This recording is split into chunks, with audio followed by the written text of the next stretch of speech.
आप सभी का स्वागत है दोस्तों रणभूमि मैथ्स पर। दोस्तों आज एसएससी जीडी के 2 शिफ्ट के एग्जाम हो चुके हैं दोस्तों।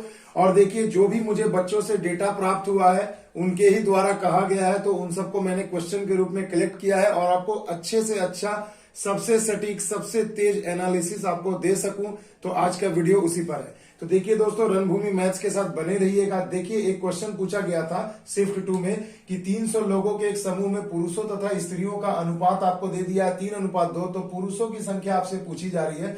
कुछ भी नहीं करना दोस्तों, मेल यानी पुरुष का अगर आपसे पूछा जा रहा तो टोटल 300 है और पुरुषों का अनुपात है 3, तो अपन लिख देंगे यहाँ 3 और नीचे में क्या होता है अनुपाती योग। तो देखो बहुत ही बेसिक सा क्वेश्चन था और बहुत मजेदार पेपर आया है दोस्तों। मतलब अगर 80 क्वेश्चन है ना तो 60 से 65 हर बच्चा कर सकता है दोस्तों, जिन्होंने बेसिक पढ़ाई की है और रणभूमि मैथ्स के साथ जो जुड़े हैं बच्चों, वो तो भैया कुछ कहने की बात ही नहीं है। अगर मैंने जितने भी टॉपिक आपको कराए हैं ना, मेरे प्लेलिस्ट से आप क्वेश्चन को मैच करके देख लो, आपको लगभग सारे के सारे उसी टाइप पर मिलेंगे। तो देखिए दोस्तों यहां से ये कैंसिल हो जाएगा, 5 6 30 0 यानी 6 3 18 180, यानी पुरुषों की संख्या कितनी हो गई 180। तो देखिए ये रेशियो से क्वेश्चन था, बहुत ही बेहतरीन। आइए अगले प्रश्न को देख लेते हैं। अब देखिए दोस्तों अगला प्रश्न भी रेशियो से था। देखिए बहुत ही सिंपल, आप लोगों को पता है कि अगर ए बी का अनुपात है 2:3, बी अनुपात सी है 6:5, तो ए अनुपात बी अनुपात सी निकालना है। तो देखिए मैंने बेसिक वीडियो में बताया ना कि A:B:C क्या हो जाता है, उल्टा n बनाना है दोस्तों। तो देखिए गुणा करते हैं, 2 6 दूनी हो गए 12 और ये देखो हो गए 6 तिया 18 और ये हो गया 5 तिया 15। तो देखिए भैया हो गया, अगर सब कट सकता है तो बिल्कुल कटाएंगे। तो देखो 3 से 3 चौके 12, 3 छके 18, 3 पचे 15, यानी 4:6:5 ये आपका सही जवाब हो जाएगा। देखो भैया बल्ले बल्ले हो गई है, मौजा ही मौजा हो गया। आज का जैसा शिफ्ट में क्वेश्चन पूछा गया एकदम एवरेज क्वेश्चन है दोस्तों और बहुत ही बेसिक है। तो देखिए अभी आपको आने वाले क्वेश्चन को भी मैं कैसे कराता हूं। अब देखिए दोस्तों ये सीआई से क्वेश्चन था, जैसा कि मैंने अपने सारे वीडियो में बताया, बेसिक वाले कंसेप्ट में भी बताया है। तो देखिए ये प्रश्न बहुत बेहतरीन था। कहा गया कि 5% वार्षिक सीआई की दर से, तो देखो सीआई की दर से रेट ऑफ इंटरेस्ट 5% है, 3 वर्ष का चक्रवृद्धि ब्याज आपको दे दिया गया है 2522 रुपए। तो मूलधन क्या होगा। तो मेरे बच्चों मैंने पहले भी बताया, आपको अभी भी बता देता हूं। देखो मेथड 5% है तो अपन इसे 5/100 लिखेंगे, यानी 1/20 हो जाएगा ना। अब हम लोग क्या करेंगे, मूलधन और मिश्रधन का हम लोग अनुपात निकालेंगे, है ना। तो अब देखिए मूलधन और मिश्रधन का हम लोग अनुपात निकालते हैं। तो देखो अगर देखो ये क्या हो जाता है भैया, 20 क्या हो जाएगा मूलधन हो जाता है और 20 और 1 21 क्या हो जाता है भैया मिश्रधन हो जाता है। ये तो मैंने बेसिक कंसेप्ट वाले वीडियो में बता रखा है। तो मूलधन 20 है और मिश्रधन कितना है 21 है। 3 वर्ष आपको दिए गए हैं भैया, तो उसका सिंपल क्या करेंगे, जितना वर्ष रहेगा वो पावर में चला जाता क्यूब, यानी कि 20 का क्यूब हो गया 8000, तो मिश्रधन कितना होगा 21 का क्यूब 9261 रुपए। तो देखो आपको ब्याज कितना मिला, तो आप कहोगे सर जी 1261 रुपए मिले। तो देखो यही तो हो गया ना ब्याज। तो ब्याज की का मान तो आपको दिया गया है कि अगर ब्याज 1261 यूनिट का मान देखो कितना दिया है 2522 रुपए। कितना दिया है 2522 रुपए। तो देखो ये जस्ट इसका डबल है, तो 1 यूनिट का मान कितना होगा, तो ये देखो इससे 2 बार में कट जा रहा है, यानी 2 गुना हो जाएगा, है ना। तो सीधी सी बात है कि 2 गुना हो गया। तो पूछा जा रहा है मूलधन क्या होगा, यानी वह धन क्या है या मूलधन क्या है। तो देखो 8000 का तब क्या होगा, 1 रेशियो का मान है 2, तो 8000 रेशियो का मान कितना होगा, 2 से मल्टीप्लाई कर दो, यानी 8000 गुणे में 2, यानी कि मूलधन निकल कर आ गया आपका 16000 रुपए। तो देखिए कितनी आसानी से सॉल्व हो रहे हैं, बिल्कुल बताए हुए ही क्वेश्चन पूछे गए दोस्तों। इसी टॉपिक पर, इसी मतलब कंसेप्ट पर आधारित प्रश्न पूछे गए। डिजिट तो हेर फेर हो ही सकता है, बिल्कुल होगा दोस्तों। तो देखिए कितने मजेदार तरीके से बताया। तो रणभूमि मैथ से जुड़ने का फायदा बच्चों को मिल रहा है और बच्चे अभी मुझे फोन भी कर रहे हैं, मैसेज भी कर रहे हैं, बहुत मैसेज मिल रहा है दोस्तों। तो उन्हीं के द्वारा ये बताए गए प्रश्न है, थोड़ा डमी डाटा है और थोड़ा कुछ एक्यूरेट भी है। तो इसे ध्यान से समझिए, मैं आपको कंसेप्ट बता रहा हूं कि इस टाइप के प्रश्न को अच्छे से कर लीजिएगा। अब देखिए दोस्तों अगला क्वेश्चन था। देखिए दोस्तों मेंसुरेशन से मतलब वॉल्यूम से, 3D फिगर से। देखिए कहा गया कि एक बेलन की जो त्रिज्या है वो क्या है 14 सेंटीमीटर और ऊंचाई दे दी गई थी 2 सेंटीमीटर। तो वक्र पृष्ठ का क्षेत्रफल पूछा है, यानी सी ऐसे कर्व सरफेस एरिया एक बेलन का क्या होता है दोस्तों 2πr/h। फॉर्मूला पता होगा, मैं आपको यहाँ एक बेलन बना के दिखा दे रहा हूं भैया। ये दोनों ऊपर का सेंटर ये मिलता है, ये आर दोनों होता है, ये बीच की ऊंचाई h होती है। तो देखो आपको रेडियस दे दिया गया है ना भाई, तो 2 पाई का मान हो जाएगा 22/7। आर का मान देखिए कितना दे दिया है, आर आपको दे दिया गया है 14 सेंटीमीटर और एच का मान दे दिया गया है 2 सेंटीमीटर। तो अब हम यहां से इसे आसानी से बना सकते हैं दोस्तों। तो देखिए 7 दूनी हो गए 14, 4 दूनी 2 दूनी 4, 4 दूनी 8, 8 दूनी 16, 8 दूनी 16 और 1 17, यानी 17 वर्ग सेंटीमीटर हो जाएगा इस बेलन का कर्व सरफेस का एरिया, यानी वक्र पृष्ठ का। तो देखो बिल्कुल फॉर्मूला बेस्ड ही पूछे गए हैं। तो अभी भी मैं रिक्वेस्ट कर रहा हूं, जो भी बच्चे नए हैं, पहली बार एग्जाम दे रहे हैं, वो प्लीज मेरे प्लेलिस्ट में जाकर हर दिन 1 से 2 वीडियो देख लो भाई। अगर एग्जाम में 10-20 दिन टाइम है, आपका गणित पूरा का पूरा कंप्लीट हो जाएगा। रोज मैं ऐसा एनालिसिस आपको अप टू डेट कराऊंगा, सबसे तेज, सबसे सटीक, सिर्फ और सिर्फ रणभूमि मैथ्स पर। अब देखिए दोस्तों, अगला जो प्रश्न है देखिए बहुत ही बेहतरीन, परसेंटेज से बहुत क्वेश्चन पूछे गए, लगभग 3 प्रश्न दोस्तों। देखिए कहा गया पी क्यू से 20% कम है, क्यू आर से 10% अधिक है, तो पी आर का कितना प्रतिशत होगा। तो चलिए भैया सबसे पहले अपन इसे पी क्यू आर लिख लेते हैं। तो देखो सबसे लास्ट में आर है, आर को मैं मान लेता हूं 100, तो क्यू आर से 10% अधिक है, यानी क्यू हो जाएगा 110। अब कहा जा रहा पी जो है क्यू से कितना कम है, 20%। तो भैया क्यू है 110 और पी क्या है, इसका 20% कम है, यानी 80% होगा।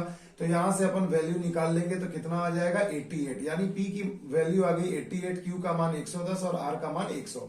अब आपसे पूछा जा रहा है कि सीधा सीधा कि पी आर का कितना प्रतिशत है।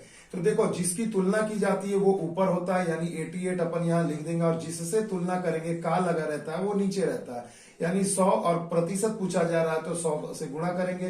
तो देखो 100 कैंसिल हो गया, कितना आ गया, पी आर का कितना प्रतिशत हो गया बच्चों, 88%। तो देखो मजा आ रहा है ना, मन में लालच आ रहा ना कि काश मेरा भी ऐसा पेपर आता तो उड़ा देता। तो बिल्कुल फोड़ के रख दो भैया एग्जाम में, अभी कुछ रखा नहीं है, अभी शुरुआती दौर में आपको ऐसे ही प्रश्न मिलेंगे। बस गलती मत करना बच्चों, यही रिक्वेस्ट है। जितना तुम कम निगेटिव करोगे उतना कट ऑफ और नॉर्मलाइजेशन जब होगा आपका मार्क्स उतना ही ज्यादा बढ़ेगा। गलती ज्यादा कर देते हो इसलिए आपका नॉर्मलाइजेशन के बाद भी मार्क्स 3-4 नंबर ही बढ़ता है और किसी का बहुत अधिक बढ़ जाता है। तो गलती कम करना, जितना सटीक से सटीक हो 50 से 60 क्वेश्चन की तरफ जाओ उतना हो जाता है। That's enough. उम्मीद है कि इतना में आपका कट ऑफ जरूर बन जाएगा। अब देखिए दोस्तों, देखिए ट्रेन से समय तथा दूरी यानी ट्रेन पर आधारित प्रश्न था। देखिए बहुत ही बेहतरीन था। कहा गया कि एक ट्रेन की चाल 90 किलोमीटर प्रति घंटा है, जो एक पुल जो 360 मीटर लंबा है उसे पार करने में 24 सेकंड का समय लगाती है। तो ट्रेन की लंबाई पूछी गई है। तो देखिए दोस्तों, मान लेते हैं ट्रेन की लंबाई x है, तो हमें तो पता है ना चाल बराबर क्या होता है, दूरी बट्टा में समय। तो चाल देखो कितना है भैया, 90 किलोमीटर है, तो 5/18 कर लो तो ये मीटर प्रति सेकंड में आ जाएगा। दूरी क्या होगा, जब कोई ट्रेन किसी पुल को पार करेगी या किसी भी चीज को पार करेगी जिसकी कुछ लंबाई होती है, तो उसमें हम ट्रेन की लंबाई को जोड़ देते हैं, तो टोटल दूरी आ जाती है यही, और यही वाली ट्रेन की लंबाई है x मीटर। समय नीचे देखो t यानी कि समय है 24 सेकंड, तो देखो ये मीटर और ये सेकंड हो गया। क्लियर है दोस्तों। अब आपसे पूछा जा रहा है कि ट्रेन की लंबाई बताएं। तो बच्चों ट्रेन की लंबाई बनाना, तो देखो 18×5 = 90, 25 हो गए, 24 इधर आ जाएगा तो गुणा हो जाएगा और बराबर हो जाएगा 360 प्लस x। गुणा करिए 25 दूना 500, 25 चौके 100 यानी 600 मीटर। और ये 360 को अगर इधर लाओगे तो भैया क्या हो जाएगा, माइनस हो जाएगा 360 बराबर x, तो कितना आ गया 240 मीटर। तो देखिए भैया सीधे सीधे शब्दों में जवाब आ गया कि कितना आंसर होगा, ट्रेन की लंबाई 240 मीटर। तो देखिए इस प्रकार के प्रश्न पूछे गए हैं, तो बहुत ही मजेदार है, लॉलीपॉप क्वेश्चन है दोस्तों, एकदम डरिएगा मत, एग्जाम में फोड़ के रख दो बस। अब देखिए दोस्तों, अगला क्वेश्चन था प्रॉफिट एंड लॉस से। देखिए कहा गया था कि किसी वस्तु का यदि विक्रय मूल्य 1170 है और उसका 1170 पर बेचने से 10% की हानि हो रही है, तो क्रय मूल्य बताएं। तो दोस्तों सीपी का फॉर्मूला मैंने बताया था, क्रय मतलब नीचे, यानी 1170 अपन यहां लिख देंगे, और लॉस हो रहा है तो ऊपर में हम लोग लिखेंगे 100/100, मगर जब लॉस हो रहा है और सीपी निकालना है आपको, तो क्रय मतलब होता है नीचे, तो लॉस है तो घटा देंगे यानी 90 हो जाएगा। 0 0 कैंसिल, 9 से 13 बार में कट गया, यानी सीपी आ गया 1300 रुपए। देखो दोस्तों एकदम मक्खन वाला सवाल दिया था, बस आपको केवल मार्क्स बटोरना है परीक्षा में। ठीक है दोस्तों, आ गई बात समझ में। अब देखो भैया बेईमान दुकानदार वाला प्रश्न आ गया। मैंने कहा था ना कि ये प्रॉफिट एंड लॉस का सबसे इंपॉर्टेंट टाइप है जो लगभग हर परीक्षा में पूछा जाता है। तो कहा जा रहा है कि एक बेईमान दुकानदार 1 केजी के जगह पर 900 ग्राम का ही वस्तु तौल कर देता है, तो लाभ प्रतिशत बताए। और ये भी कहा गया कि वो क्रय मूल्य पर ही बेचने का दावा करता है, वो कॉमन लाइन है, मैंने लिखा नहीं उतना। तो देखो जब सीपी पर ही बेच रहा है तो सिंपल सी चीज है, 1 kg का मतलब क्या होता है मेरे बच्चों, 1000 ग्राम। तो वो दिखावा कर रहा दुकानदार 1000 ग्राम बेचने का, मगर एक्चुअल में वो कितना दे रहा है, 900 ग्राम। और सीपी पर ही बेच रहा है, यानी क्रय मूल्य पर। अगर 1000 रुपए केजी है तो वो 900 ग्राम में ही बेच रहा, मगर दाम ले रहा आपसे 1000 का। तो यानी वो कितना आपसे चुरा रहा है, तो आप कहेंगे सर जी 100 ग्राम का वो मेरे से चोरी कर रहा है, यही चोरी उसकी लाभ हो जाएगी। तो देखो मैंने लिख दिया 100 ग्राम चुरा रहा है, कितने पर, और बेच कितना रहा है एक्चुअल में 900। तो क्रय मूल्य पर ही तो हम लोग प्रॉफिट निकालते हैं, और इंटू 100 कर देंगे। तो देखो 0 0 कैंसिल, यानी हो गए 11.1/9%। तो देखो बहुत ही मस्त क्वेश्चन पूछा था दोस्तों। ऐसे प्रश्न एकदम 2-2 सेकंड में आंख से उत्तर हो सकता है दोस्तों, अगर आपकी प्रैक्टिस अच्छी है तो। ठीक है दोस्तों, आओ चलते हैं अगले प्रश्न की ओर। अगला देखिए दोस्तों, रेशियो एंड प्रोपोर्शन से पूछा, और मैंने बार बार बताया कि मध्य समानुपात, तृतीय समानुपात, चतुर्थ समानुपात कर लो, एक ना एक क्वेश्चन फंसेगा ही। और देखिए फंस गया चतुर्थ समानुपात शिफ्ट 2 में। तो देखिए दोस्तों कहा गया है कि 3√7, 6 और 7 का चतुर्थ समानुपात ज्ञात करें। तो देखो हम लोग इसे ऐसे लिखते हैं, 2 का अनुपात लिखा है, यहाँ पर ये 7 हो गया, और चतुर्थ समानुपात पता नहीं x, और बीच में क्या होता है, समानुपात का चिन्ह, यही ना जानते हैं। मैंने फॉर्मूला भी बताया था कि इन दोनों का गुणनफल इन दोनों के गुणनफल के बराबर होगा। तो सिंपल सी चीज है, मैं आपको एकदम बेसिक बता रहा हूं, पहला बटा दूसरा लिख दो, बराबर में क्या कर दो, तीसरा बटे में चौथा है, बस यही तो करना है। √7, एक 7 को काटेगा तो √7 हो जाएगा, 3 दूनी 6 हो गया, 2 उधर गया, तो x का मान आ गया 2√7। तो देखिए कितनी चुटकियों में आंसर निकल रहे हैं बच्चों। आ रही है बात समझ में। तो देखो इस प्रकार के प्रश्न आपको परीक्षा में पूछे गए थे। अगला प्रश्न देखिए दोस्तों, आमदनी अठन्नी खर्चा रुपया, इसी से क्वेश्चन पूछा। देखिए दोस्तों बहुत ही बेहतरीन, कि एक आदमी अपनी आय का 45% खाने पर, 5% खाने पर, गायों के खाने पर खर्च करता है, और अगर वो 4800 रुपए की बचत करता है तो उसकी आय ज्ञात करें। है ना लॉलीपॉप क्वेश्चन। तो पहले देख लो ना कि कुल खर्च कितना कर रहा है वो व्यक्ति। तो खुद के खाने पर 45% और गायों के खाने पर 5%, और कुछ खर्च दिया नहीं दिया, यानी वो टोटल कितना खर्च किया, 50%। तो भैया अगर 100% कमाता है, 50% खर्च करता है, तो 50% ही बचत करेगा, और 50% बराबर होता है 4800 रुपया आपको दिया गया है। तो उसका इनकम यानी 100% कितना होगा, तो देखो इसका डबल होगा, यानी 9600 रुपए। आगे इस बात समझ में। तो देखो 9600 रुपए वो इनकम करता है। तो देखो ऐसे ऐसे बेसिक क्वेश्चन दिए हैं। अब तो मेरे को पक्का यकीन है कि ऐसे प्रश्नों को देखकर आपके मन में जरूर लड्डू फूट रहा होगा। तो जिनका अभी एक कल परसों या 2-4 दिन या हफ्ते भर के अंदर में एग्जाम में, बिल्कुल तैयार रहें, बेसिक्स के साथ अपना जरूर जुड़े रहें, और ऐसे ही प्रश्न आपको अभी आने वाले भी दिनों में मिल सकते हैं। देखिए दोस्तों मैंने कहा था ना कि टाइम एंड डिस्टेंस में इस टॉपिक से आपको एक क्वेश्चन जरूर देगा। तो देखिए दोस्तों मिल गया, बस नाम बदल जाएगा, डेटा बदल जाएगा, मगर कंसेप्ट वही रहेगा। देखिए कहा गया था कि सुमन ए से बी तक 64 किलोमीटर प्रति घंटा की चाल से जाती है, और 16 किलोमीटर प्रति घंटा की चाल से वापस आ जाती है। तो पूरी यात्रा में उसकी औसत चाल कितनी है। तो मेरे बच्चों आ रहा याद फॉर्मूला, एवरेज, वी एवरेज, यानी औसत चाल का फॉर्मूला क्या था, 2 × XY बटे में x + y, यही ना था मेरे बच्चों, याद आ रहा। बस यही कंसेप्ट तो मैंने बताया था। तो देखिए 2 हो गया x, एक चाल हो गया 64, दूसरा हो गया 16, और बट्टे में दोनों का योग। तो ये कितना हो जाएगा 80। 8 से 8 बार में 64, 8 × 80, 8 दूनी 16, 16 16 होते हैं 256, बट्टे में 10, यानी 25.6 किलोमीटर प्रति घंटा। तो देखिए सुमन की पूरी यात्रा के दौरान औसत चाल कितनी हो गई, 25.6 किलोमीटर प्रति घंटा। तो देखिए दोस्तों हर एक चीज जो मैंने आपको पहले भी बता रखा है, हर एक चीज उसी से आया है भैया, बहुत मजेदार है। अब तो आप मानोगे ना जरूर कि रणभूमि मैथ्स वाकई में आपको फायदा पहुंचा रही है दोस्तों। तो देखिए दोस्तों फिर से एक बार प्रॉफिट एंड लॉस से आपको क्वेश्चन पूछा गया है। देखिए कहा गया कि किसी वस्तु पर 30% का अगर छूट दिया गया है और 5% का लाभ कमा रहा है, एमआरपी अगर 3000 है तो क्रय मूल्य क्या होगा। तो मेरे बच्चों पहले बोलो एमआरपी कितना है भैया, 3000 रुपए, ये एमआरपी है। एमआरपी पर ही अपन क्या करते हैं, डिस्काउंट देते हैं। तो 30% का डिस्काउंट दिया, यानी 70% में बेचा गया। अब ये एमआरपी पर जब हमने डिस्काउंट दे करके निकाल दिया तो ये क्या बन जाता है, विक्रय मूल्य बन जाता है, सेलिंग प्राइस। अब देखो इतने पर बेचने से उस बंदे को 5% का लाभ हो रहा है, तो पूछा जा रहा सीपी यानी क्रय मूल्य। तो क्रय मूल्य क्या हो जाएगा मेरे बच्चों, क्रय मतलब नीचे, यानी आपको क्या लिखना 100, और लाभ है तो 5 जोड़ दो, 105 हो गए भैया। क्लियर, बस इसे सॉल्व कर दीजिए एक लाइन में। है इससे जबरदस्त तरीका दुनिया में नहीं मिलेगा दोस्तों। कंसेप्ट को समझिए, देखिए ये हमने काट दिया यहाँ पर। अब हम इसे कटा देते हैं, 5 छके 30 और ये क्या हो जाएगा 5 दूनी 10, 5 एकम 5। और उसके बाद देखिए 3 से फिर तो 7, देखो भाई यहाँ कटा दिया, 7 से कट गया 10 बार में, यानी यहाँ पर आपका आ जाएगा कितना 2 दहिया 10 और 2 दहिया 20 और 100 यानी कि 2000 रुपए। तो देखिए मेरे बच्चों क्रय मूल्य यहाँ पर आपका निकल के आ गया 2000 रुपए। तो आ गई बात समझ में। तो देखिए कितनी आसानी से सॉल्व हो रहे हैं प्रश्न मेरे बच्चों। देखो 2000 रुपए यहाँ पर आपका क्रय मूल्य आ जाएगा। आ गई बात समझ में।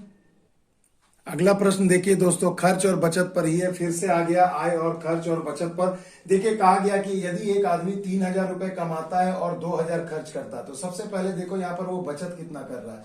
तो पहले बार में वो बचत कर रहा है 3000 माइनस 2000 यानी 1000 रुपए का वो बचत कर रहा है। Simple, clear. अब कहा जा रहा है यदि उसके आय में 20% की वृद्धि हो जाती है, तो आय कितना हो जाएगा 3000 रुपए है, 20% बढ़ जाएगा यानी 120 बटे में 100 हो जाएगा।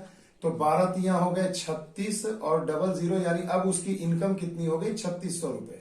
और खर्च में कितना वृद्धि हो रहा है 10%। तो पहले खर्च था भाई साहब 2000 रुपए और अभी 10 बढ़ गया तो 110 बटे में 100 होगा, 0 0 कैंसिल कर दो, 11 दूनी 22 और डबल 0 यानी 2200 रुपए। तो ये हो गया एक्सपेंडिचर यानी कि खर्च। तो देखो अब वो 3600 कमा रहा है, 2200 का खर्च कर रहा है, तो कितना बचत कर रहा है भाई साहब। तो देखिए आप कहोगे सर जी 1400 रुपए की वो बचत कर रहा है, यानी सेविंग उसकी कितनी आ गई भाई साहब 1400 रुपए की। तो अब आप बताओ, कहा जा रहा है कि उसके बचत में कितने प्रतिशत की वृद्धि हुई। तो देखो पहले बचा रहा था 1000 रुपए, अब बचा रहा है वो 1400 रुपए, तो कितना वृद्धि हुआ 400 रुपए की वृद्धि हुई। और बटे में ये कितना हो जाएगा 1000 और गुणे में 100। तो देखो यहाँ पर बचत मिल गया भाई साहब कितना आसानी से 40%, यानी उसके बचत में कितनी वृद्धि हो गई 40%। कोई बस इसे आप लोगों को अपने दिमाग में क्लियर रखना पड़ेगा। आ गई बात समझ में। अब देखिए दोस्तों बेहतरीन क्वेश्चन, मैंने कहा था ना SICI एकदम करके जाना। देखो 2 क्वेश्चन आ गए। अब देखिए इसमें पूछा गया कि 12 वर्ष में कोई धन साधारण ब्याज की दर से दोगुना हो जा रहा है, तो दर प्रतिशत ज्ञात करें। तो मेरे बच्चों दर प्रतिशत ज्ञात करना है तो आपको समझ में ये आना चाहिए कि भैया पहले देखो कितना गुना, 2 गुना, तो 2 गुना यानी 200% हो गया, है ना। तो उसमें मूलधन आपका तो 100% है ही, यानी कि 2 गुना, तो जितना गुना बोले उसमें से 1 घटा दो और इंटू 100 कर देना, तो आपको पता चल जाएगा कितना परसेंट बढ़ा। तो आप कहोगे सर जी 12 साल में बढ़ा है, 12 वर्षों में बढ़ा है 100%, तो 1 वर्ष में कितना बढ़ेगा, तो 100 बट्टे में 12%, यानी 12 अठे 96 और हो जाएगा। देखो अगर मैं कटाऊं 4 से, 4 तिया 12, 4 से 25 यानी 8.1/3। तो देखिए हो गया आंसर कितना 8.1/3% दर आ जाएगा। आ गई बात समझ में। तो देखिए दोस्तों मिला जुला कर बहुत ही अच्छा क्वेश्चन था, बस आपको करना था। तो देखिए जो इंपॉर्टेंट क्वेश्चन थे मैंने करा दिए, बाकी जो और भी लॉलीपॉप क्वेश्चन है मैंने नहीं बताए, मगर आप जान लीजिए ऐसे ही प्रश्न आ रहे हैं और हमेशा आपको अपडेट मिलता रहेगा हर दिन, बिल्कुल सबसे तेज सबसे सटीक। मिलते हैं अगले दिन के एनालिसिस में, तब तक के लिए दोस्तों जय हिंद जय भारत।